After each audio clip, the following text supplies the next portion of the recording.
존경하고 사랑하는 국민 여러분, 안녕하십니까? 오늘 저는 대한민국 제15대 대통령에 취임하게 되었습니다.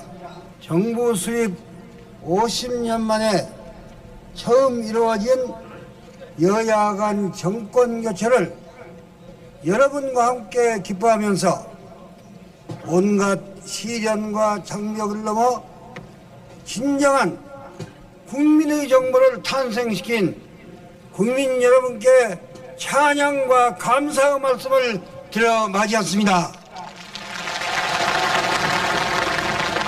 네, 정말 많은 분들이 오셨고 제가 너무 잘 아는 쪽 장면이기도 한데요. 그렇죠. 네.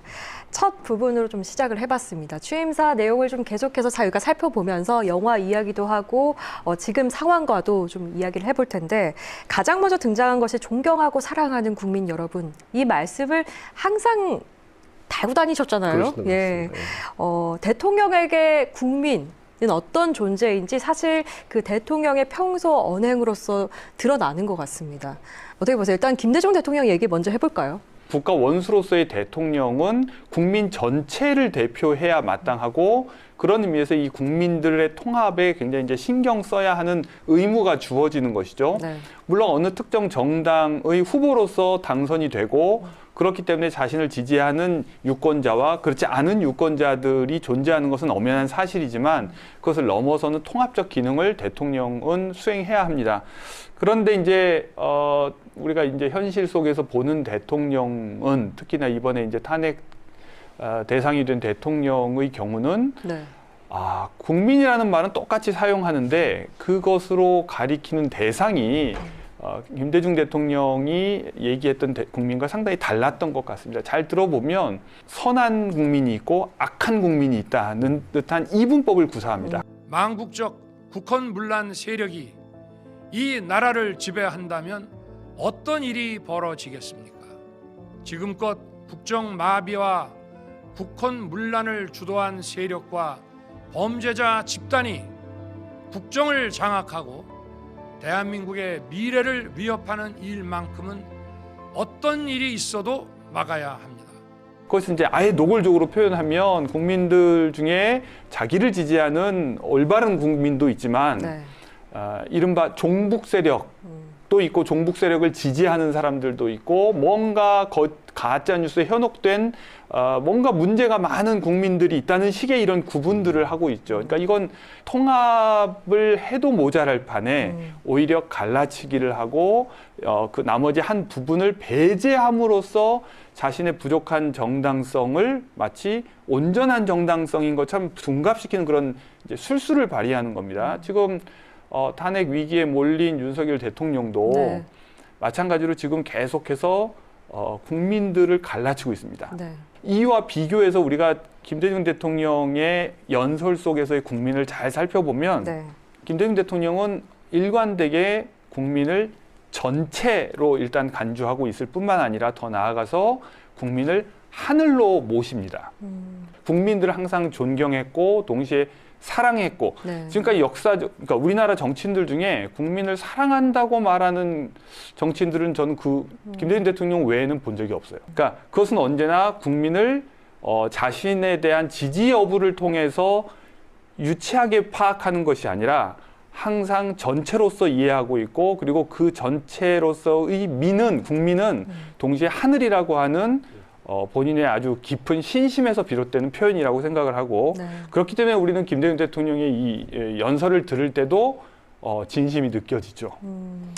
대통령께서 우리나라 헌법에 대한 이해가 굉장히 깊었다고 저는 생각합니다. 이렇게 모든 권력은 국민으로 나온다는 부분에서 이게 온몸으로 체화해서 이해하고 계셨다 생각하기 때문에 네. 존경한다는 말씀이 나올 수 있다 생각하고요. 또 하나 인간 김대중이라는 분이 사람이나 내정이 정말 깊었던 분이다. 라는 생각이 참 많이 듭니다. 저희 이 기류의 김대중에서도 좀 그런 부분이 잠시 언급이 됐었는데요. 이렇게 왜 정치를 하려고 하나, 또 왜 그런 다양한 정책들을 특히 서민과 중산층이라는 얘기를 할 때 하셨나 할 때 보면 대부분 나올 수 있는 말씀들이 주위 분들이 그분은 참 기본적으로 사람을 사랑했던 분인 것 같아요. 이런 얘기를 많이 하시거든요. 또 그 말뿐만 아니라 구체적으로 그 외에 다양한 정치 활동을 통해서 통합하고 화합하려고 했던 그런 부분들 보이기 때문에 네. 그렇게 이해되어지는 것 같습니다. 네, 그렇습니다.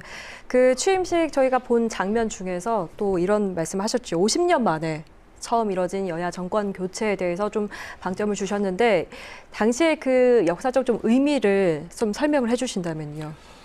이게 우리가 이제 시간 순서로 보면 87년에 이제 민주화 운동의 결과로 직선제 개헌을 이제 쟁취했죠, 국민들이.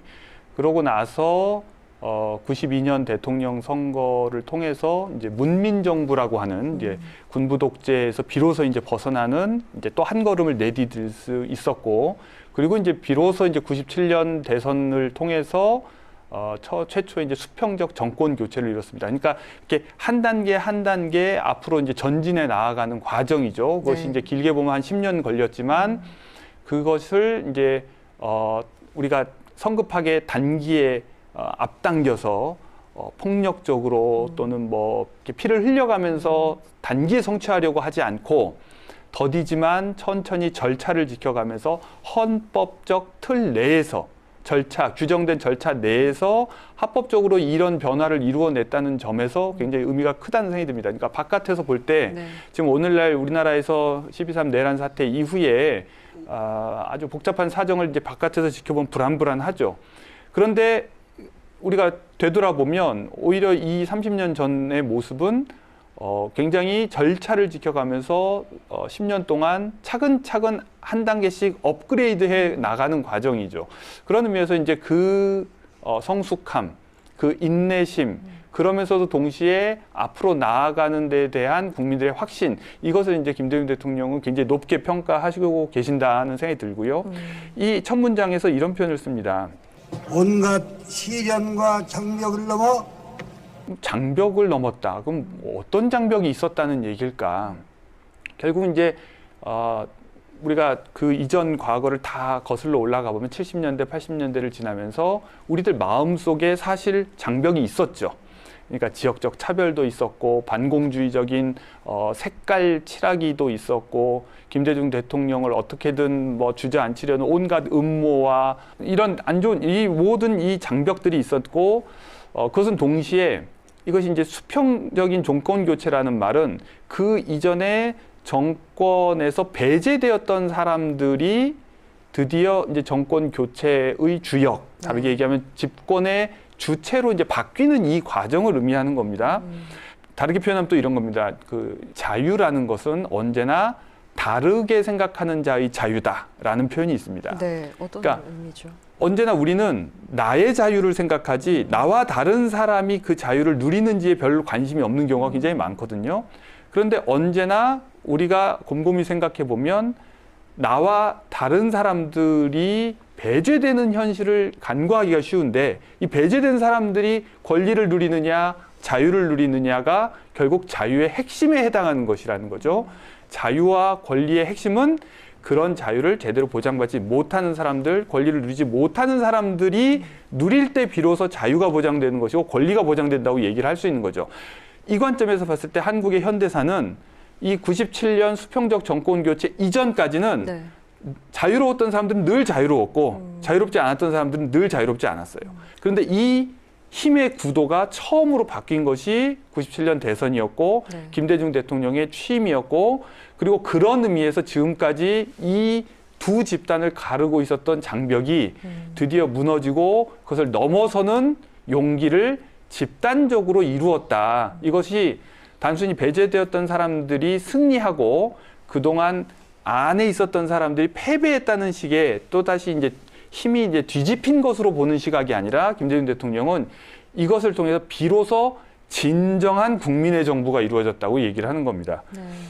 저는 이 의미 부여가 굉장히 성숙하고 세련됐고 민주주의를 한 단계 이제 업그레이드 시키는 그런 발언이라고 생각합니다. 네. 민주적인 정권 교체, 장벽을 넘어서에 담겨 있는 상황을 설명해 주셨는데 교수님 말씀을 들으니까 예. 이제 대통령 김대중을 준비하는 저희들로서는 상당히 또 좋은 시사하는 바를 주셔가지고 제가 지금 저기 얘기 나오러 온 게 아니라 공부하러 왔는 느낌 들 네. 정도로 좋은 말씀을 주신 것 그 같습니다. 의미를 좀 더 네네. 담아낼 수 있게 그러게 말씀입니다. 기대하고 예. 있습니다. 저희가 주목하고 있는 거는 대통령 김대중에서 이제 평화적 정권 교체, 수평적 정권 교체라는 의미도 있지만 그것을 이뤄냈던 과정에 정권에 이뤄냈던 그 정치 세력들도 대단히 좀 주목을 했었습니다. 소위 말하는 DJP 연합이라는 걸 통해서 김대중 대통령께서 김종필, 박태준, 소위 말하는 TK 세력 그리고 자민련이라고 하는 김대중 대통령의 70년대, 80년대 가장 반대편에 섰던 정치 세력과 함께 손을 잡고 새로운 정치를 만들어 보려고 했던 것도 굉장히 좀 의미가 있다 생각하고 그런 의미 속에 아마도 국민의 정부라고 얘기할 수 있는 자신이 있었다고 생각합니다. 네. 그래서 그런 부분들에서 정부 출범 이후에 한동안 그분들과 함께 일종의 연합정부였었죠. 연합정부를 이끌어 나갔던 사례는 굉장히 중요한 의미가 있는 시도였지 않나 싶은 생각이 들고요. 네. 만약 그 부분이 지속적으로 되고 성공되었었더라면 그 이후 한국 정치는 상당히 좀 많이 달라지지 않았을까. 지금처럼 반목하고 질시하고 다시 한번 서로가 서로를 적대시하는 게 아니라 네. 다양한 정치 세력 속에서 합의 가능한 걸 찾아내면서 정치 체제라든지 또 국민의 행복을 위해서 할 수 있는 정책들을 선택할 수 있지 않을까 싶은 생각이 들기 때문에 투표를 통해서 여야가 정권가 바뀌었다는 부분도 중요하지만 그걸 이루기 위해서 김대중 대통령을 비롯한 김종필, 박태준 등등 당시의 주요한 정치 지도자들이 자신의 정권을 유지하거나 연장하는 것이 아니라 이 국민들과 함께 새로운 나라를 만들기 위해서라면 무슨 선택을 할까라는 고민도 있었다는 얘기를 대통령 김대중은 좀 담고 싶습니다. 네.